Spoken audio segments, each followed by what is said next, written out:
Hey everyone, I wanted to expand on the last lesson by talking about how we can add some layers into our materials to give them a lot more detail. We're going to start out with images, and images can be either vector images or rasterized images, but essentially files that are on your computer. And then we're going to look at how we can use some of the built-in layers inside of MODO to add detail that's generated procedurally by the computer and different calculations. So we'll start out pretty simple. We'll throw in a sphere here, and I'm just going to hit Shift Tab to smooth it out. I'm going to hit the M key to assign a new material group, and I'm going to, as usual, change the color of this to make sure that it properly applied to my object. Now, instead of going to the render layout, I'm just going to pull up a preview window here, and I'm going to go into my shading panel over here to be able to see my materials. I'm going to select the material that I just made, and on top of that I'm going to click the add layer button, go to image map, and load image. Now I have a folder with a bunch of different images. We're going to be looking at this one first, which if I open up is this kind of low res, not super detailed picture of the earth. And I just wanted to make the point that if we apply an image like that, it does a pretty good job out of the box. But if you get too close to the object, it doesn't look great, right? So you want to consciously look for or take high quality, high resolution images to use in your scene. I'm going to replace this image by just going down to its properties where it says image map, image. I'm going to click that, click on add clip and load image. And I'm going to select this image, which is a much higher resolution, very detailed map that I downloaded from the internet. And I'm just going to open that up. It should replace automatically. And as soon as the render updates, you can see we have a much better texture on this sphere.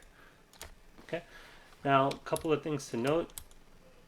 When you first create a image layer, it's going to have an effect of diffuse color, meaning it's going to override or layer on top of the diffuse color that's in your material. If I go to this layer and I disable it, I still have that color underneath. And if I change its opacity, it will still have that color underneath as well, right? The other thing to note is that when this layer is created and it's affecting the diffuse color, it's not going to affect any other property of the item.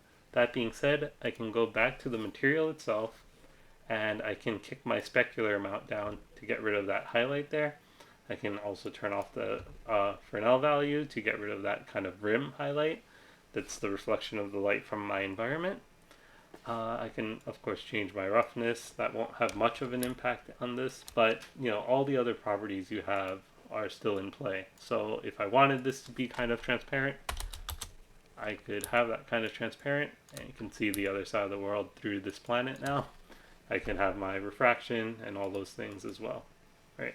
So keep that in mind. The layers that we add are only going to be affecting a single kind of channel or a single output, and we can duplicate a layer to affect multiple things, but for now we're just going to work with the one effect. All right. So if I was to grab a polygon here and move it, I have my tool properties on, so that window popped up. If I was to move this, it's going to not only affect what's on that polygon, but what's also on the polygons next to it, because everything's moving together. So what we might need to do is turn on tear off. That way we can move this polygon and have whatever we need on that specific polygon. So a couple of ways that we can try to play around with the cube here. Let's hide the sphere again and go back to the cube. We can try to say, oh, this image would only be on the top here. This would be in the bottom, or try to play around with it in different ways, but it could take a long time, especially when you have a lot of polygons. So we have some built-in kind of default projection types for our object that are not based on this 2D layout of the polygons. So if we go back to the texture locator, and just to note, this texture locator is for the same material on both objects, so it will affect both objects. So let's actually look at that. We're gonna make both of them visible and just move one over.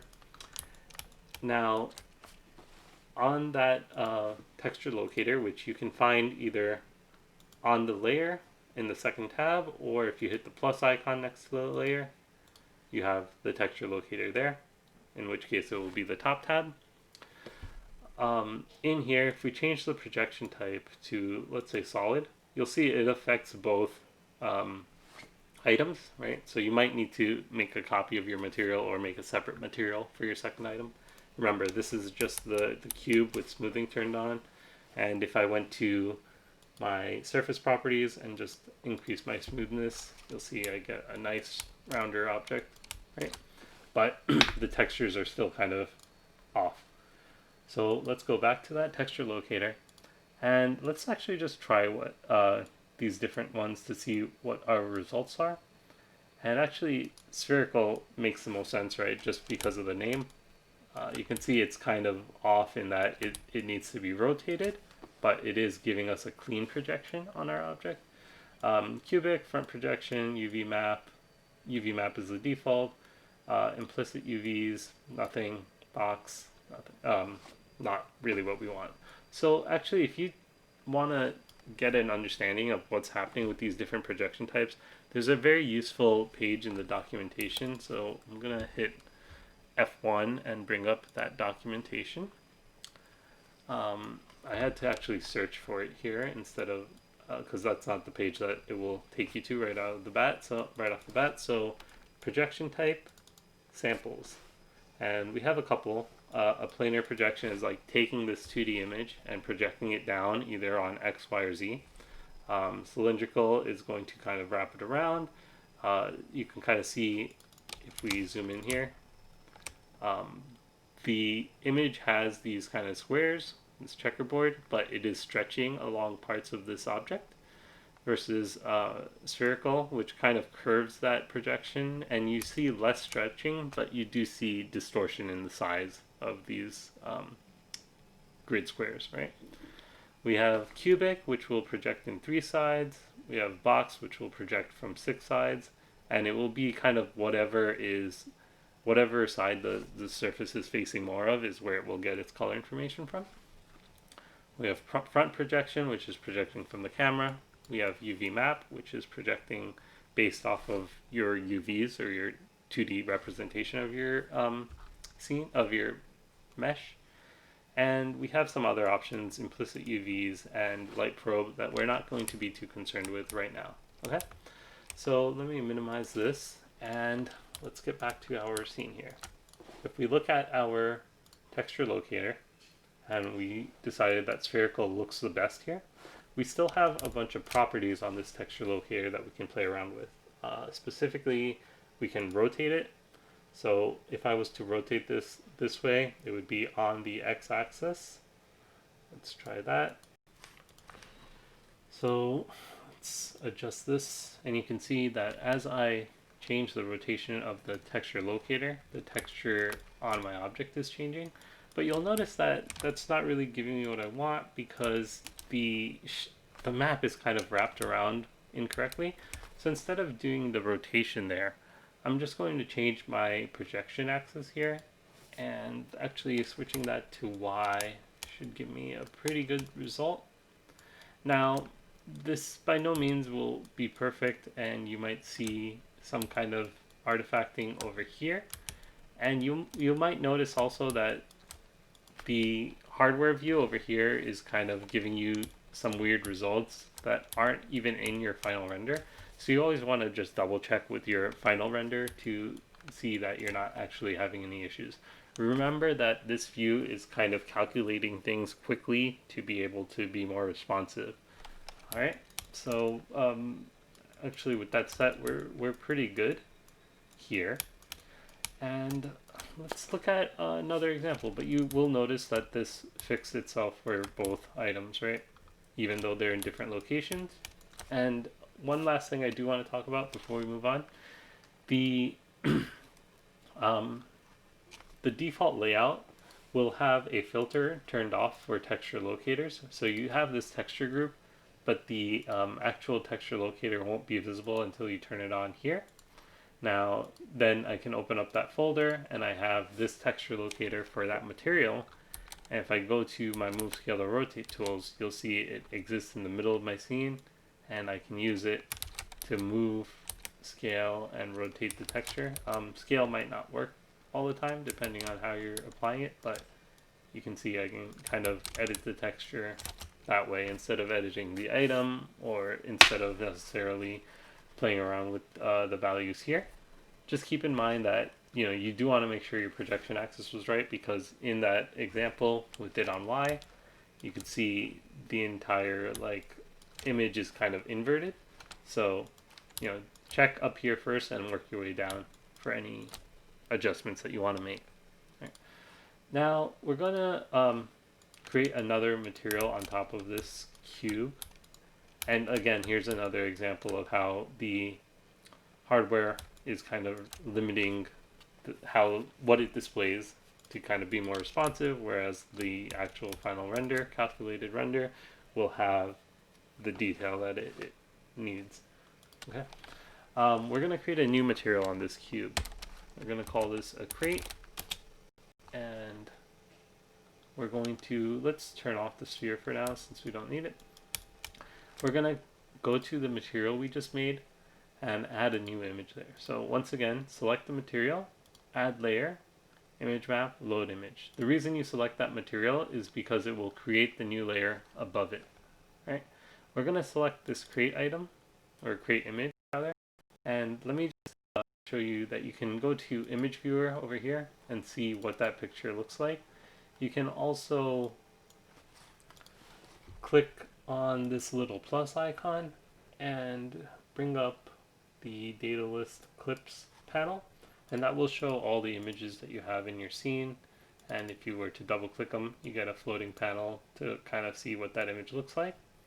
So if we want to see what's kind of going on with this item, remember that the new image layer that we created is going to default to a projection type of UV map, meaning it's going to use this layout. Now here, if we go to UV texture, or sorry, rather the options here, and change our backdrop to the crate, we can get a better idea of what's happening. We select a polygon, and you see this part of the image is being applied to that polygon, right? We can try to play around with our projection types here. The cubic one will give us kind of what we want, right?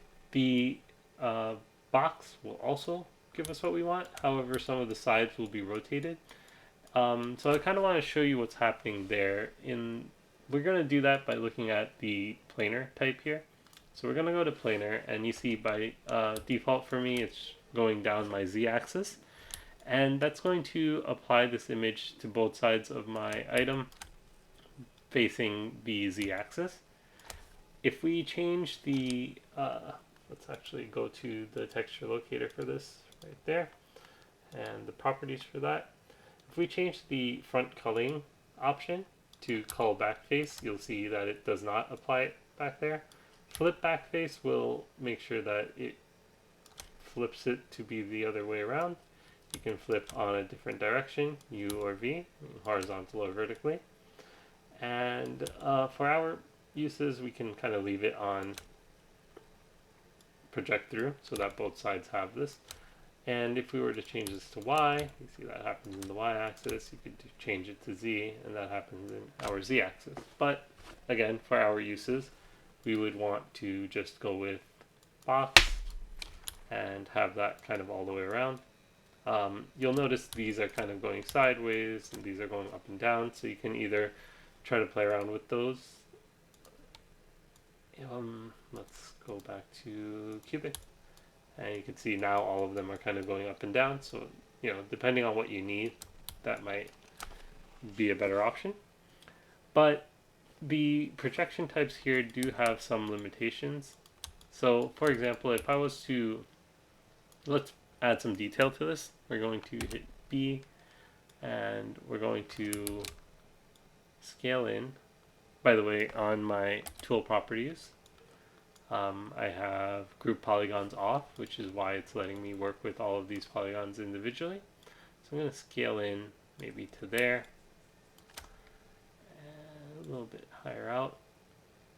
And then I'm going to reapply the tool by pressing shift and clicking, and I'm just going to push this in a little bit. Okay.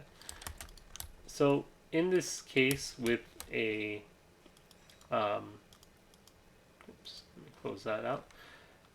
With my create texture locator set to cubic, what it's going to do is it's going to take the polygons that, the pixels that are affecting this and apply the same ones over here. So you can kind of see, like, I have these two circles here, which really wouldn't make sense. They would probably be kind of in the corner here and not on this side. So, I mean, you would see them here. You probably wouldn't see them here. But, you know, it's just going to use what it already has. Right, so keep that in mind. Let me actually just adjust this a little bit. Grow my selection, go to scale, and I'm making sure that I'm in local. I just wanted to scale this out a little bit because of that dark line I was getting there. And still needs a little bit of adjustment. So let's go back to scale.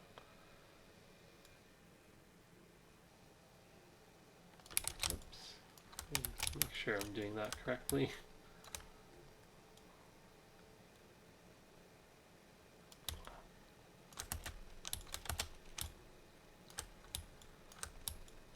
Oops. I'm gonna just undo. I think I was a little happier with how it was before. Alright. So, yeah, just keep in mind that you will see the texture repeating from side to side like that, and you might want to kind of fine tune or adjust that depending on how close you're going to be to this object. The other option here is to go in and, you know, manually UV the item. So we can do that in a couple of ways. We can obviously take the default UVs on the item and start just modifying them, or we can use some of the tools that we have in our UV tool set, which you can get to by clicking on this button. One of the most useful ones is simply the UV project tool. So this essentially will run one of these projection types or a few others on your object and then map out how the 2D, or map out your polygons in 2D. So if I click on the UV projection tool, and then let me select my item first, click on this tool, and you can see right away, by default, it kind of laid out every polygon flat, which is really nice. Like, I can get a lot of control out of that. But if I go to my properties with the K key, pull that back up, you can kind of see what's going on here. Just give me 1 second to pull up my on-screen keyboard again. There we go. Okay, so in this window, we have a projection type called Atlas, and it's giving me a pretty good result. But if I wanted to, I could change this to something like cubic, and now I would kind of see every polygon as it would be if I was taking it from this view. So if I look up here, that's that, these guys are these guys, you know. So this will let me get a little bit finer control over what I want on these polygons. So if I wanted to say, hey, for this right here, I really don't need those wooden squares, I could always go in and kind of scale that down. So I'm going to just click here with my scale tool and kind of scale that down a little bit. Let me see why that's not working. Try to move it. Oh, so yeah, so I'm moving this UV, I'm changing the UV, it's not doing anything to my object. And the reason is because my texture locator is still applying this based on the cubic type, not on the UV. So now that that's set, I'm going to go in and scale this down. You can see that's essentially going to use less of the image. So there will be a little bit of stretching here, but it does get rid of those dots for me. So I can also do this on multiple parts at once. So I can say, let's grab that, that, this, these two here. Actually, you know what? I'm just gonna grab the middle of these guys here. 4, 5, 6. Grow my selection with shift up, and then just remove that original selection. Like that. And let's just scale these guys down a little. We probably actually want to be a little bit more careful with that, so I'm not going to select the top and bottom there, and scale those down and see what's happening here. So if I undo that, I have my circles there. I'm going to go to my scale tool and scale that down, and those are good. So these guys I'm going to do separately, so I'm going to do the same selection process of grabbing both of them, growing my selection, and then deselecting the middle there. And for these guys, I'm going to scale them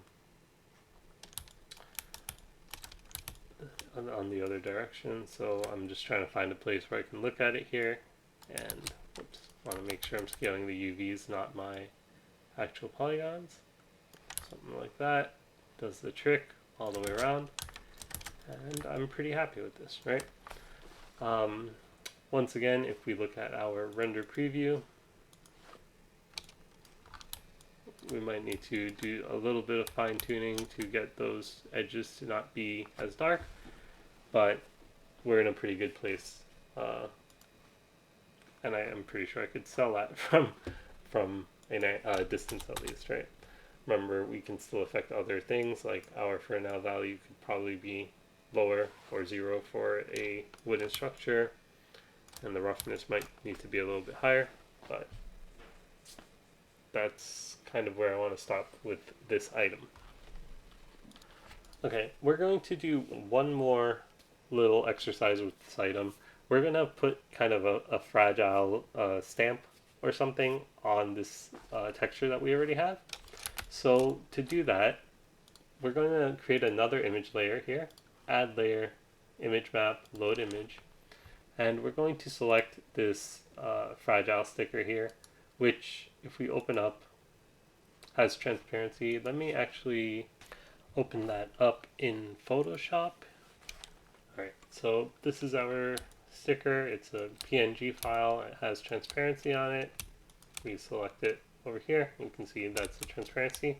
And we're going to go back into MODO and put this on as another layer, right? So here, add layer, image map, load image. We're going to select that sticker, hit OK, and you're going to see that it projects it on all axis, right? If we select the transform locator here, we see it's set to cubic, and that's really not what we want. We just kind of want to have it stamped on one part of this. So we have a couple of options here. We can definitely just change this to planar, and you'll notice it has some weird results there and here in our case. So we would have to adjust this a little bit. So let's play around with this, right? We have the z-axis. Let's continue projecting through the z-axis. However, we're going to take the transform manipulator for this, and I'm just going to hit 5 to make sure I'm in item mode. Select my transform, or select the transform for the texture locator. So select that.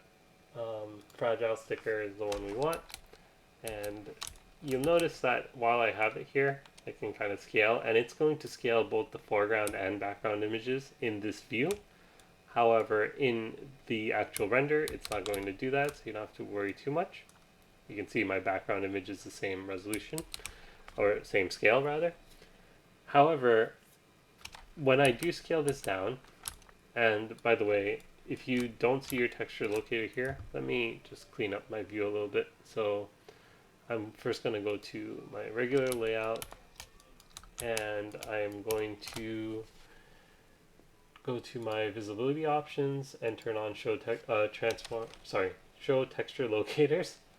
And you can kind of see that this locator, because it's planar, it's represented by this little square. If I was to change this, the shape of that will change as well. So just to note, I did mention you can turn it on in the filter here, but you would also want to turn it on in the display itself. Show texture locators. Okay. But getting back to where we were, if I was to kind of scale this down, let's put it back at 0, 0, 0, and go to our scale tool. Okay, there we go. If I was to scale this down, you're going to see it's going to repeat infinitely in my horizontal and vertical directions. And that's controlled by another property of the texture locator. Down here where it says projection parameters, I have a horizontal repeat and a vertical repeat. And I can change this to a certain, or to one of 4 options, right? By default, it's on repeat. If we have it on mirror, you'll notice that, at least in our actual render, each repeat will be inverted. So here I have it going fragile this way, and then next to it on either side. Let me scale this down a little bit more so we can see this better. So you have fragile, and then you have the image kind of flipped back and forth. So I'm just going to actually change this. Actually, let's look at edge too. So edge will basically take the last polygon and stretch it all the way. So that's neither of those are what we want. What we want is reset, which says after the end of the image, just don't apply it again. And we can do the same thing for our vertical. So we can just set this to reset. And now we have this kind of picture in place. You'll notice that it is backwards in this camera view. It's probably because this is my z-axis, and that's the way that my camera's facing. So here's one of those times where we would want to make sure to hit call backface, so that the other side does not have that texture applied. And then I can just go to my move tool and kind of position this wherever I need it. So if I only wanted it on kind of that wooden plank over there, somewhere like that. Now if I zoom into that, it looks like it's just stuck on or like painted onto the wood. I can play around with my texture a little bit. So let's go to the layer itself and go to the layer properties, and we can see if there's a blend mode that works a little bit better for us. That just kind of gives it a better look. You can try an overlay, something like that, where you get a little bit of the wood kind of going through. So if you do want to play around with that, you can definitely pick another mode. Now, one more thing I want to note is that MODO isn't saving these images inside your scene file. So I actually haven't saved. So let me do that really quickly. Just gonna hit Command S and create. Okay, so MODO isn't saving these images. And if we were to update those images, MODO would use the updated image, which is really cool. So if I go to Photoshop here and select kind of my transparency for the layer, and we go to, let's just pick a gradient.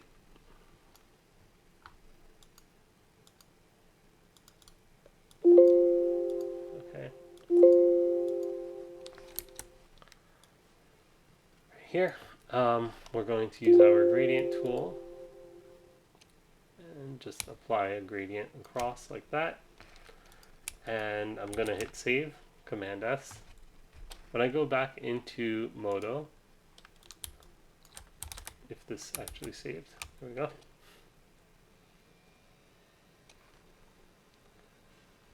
It's taking a while.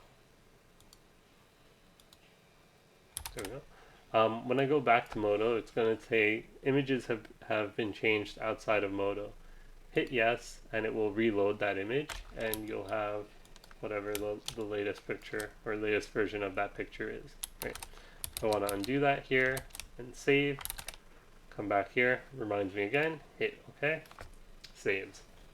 The other thing is that these images are going to be kind of referenced from wherever you have the file saved. So if I bring up the clips panel again, see that's in I/Bergen/textures/fragile sticker. So when I'm submitting the assignment, what I want to do is just go to File, Consolidate Scene, and name it to, and close this now. Just going to hit Command S, Control W to close the scene. And if I open that back up, create bundled, see that to the image, imported _ files / fragile sticker. And if I was to open up the folder where I have this scene, oops.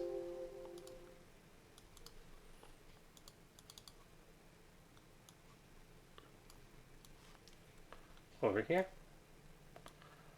you'll see MODO has created this imported images folder and made copies of those images in this folder so that I can go in and kind of zip the scene file and the imported images folder together and send it to whoever needs it.